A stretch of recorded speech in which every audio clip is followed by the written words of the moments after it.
धुले जिले पर आई प्राक्कलन समिति का दौरा आरोपों से विवाद में पड़ा है। सरकारी रेस्ट हाउस के लिए एक कमरे में 5 करोड़ रुपए समिति के सदस्यों को बांटने के लिए रखने का आरोप पूर्व विधायक अनिल गाटे ने लगाया है।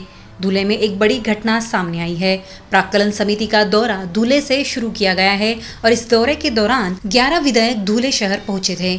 पूर्व विधायक अनिल गोटे ने आरोप लगाया था कि इन विधायकों को देने के लिए सरकारी रेस्ट हाउस के कमरा नंबर 102 में 5 करोड़ रुपए रखे गए थे। उन्होंने यह भी मांग की है कि कमरे को बंद किया जाए और उन्हें जिला मजिस्ट्रेट यानी पुलिस अधीक्षक की मौजूदगी में खोला जाए। 80 लाख रुपये जे आहेत ते महापालिकेतून आलेले,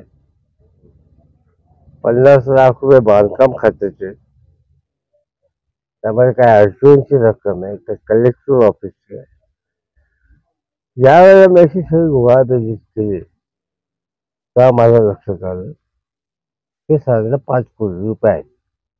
अजून एक महत्वाची गोष्ट आहे ते बांधकाम विभागाच्या अधिकाऱ्यांनी आणि पोलिसांनी कुठलाही पंचनामा न करता CCTV हा ओपन केला होता।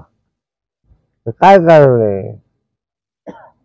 फडणवीस यांच्या मंत्रिमंडळाचं त्यांचं स्वतःचं चरित्र उघडं पडलं आहे असं माझं स्पष्ट आरोप आहे। त्या प्रशासन अनेकांना अँटी करप्शन म्हणजे नाशिक विभाग असेल, मुंबई असेल, राज्य शासन असेल, सगळ्यांना फोन लावले की या ठिकाणी इतकी ती 2-4-5 कोटीची रक्कम असू शकते आणि ही रक्कम ताब्यात घेण्यासाठी आपण काहीतरी कारवाई करावी। आणि उशिरा का होईना पण पोलीस प्रशासन या ठिकाणी आले आणि आम्ही रूमची तपासणी केली।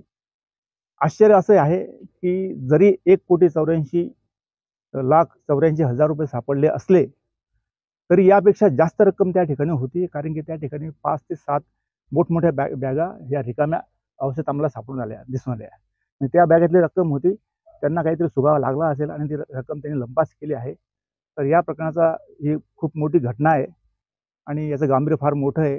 अजून बरंच याच्यामध्ये आपल्याला सापडू शकतं, त्या दृष्टीने याचा तपास व्हायला पाहिजे। इस कमरे को खोलने पर अंदर नोटों की गड्डियां मिली, जिसकी गिनती की गई।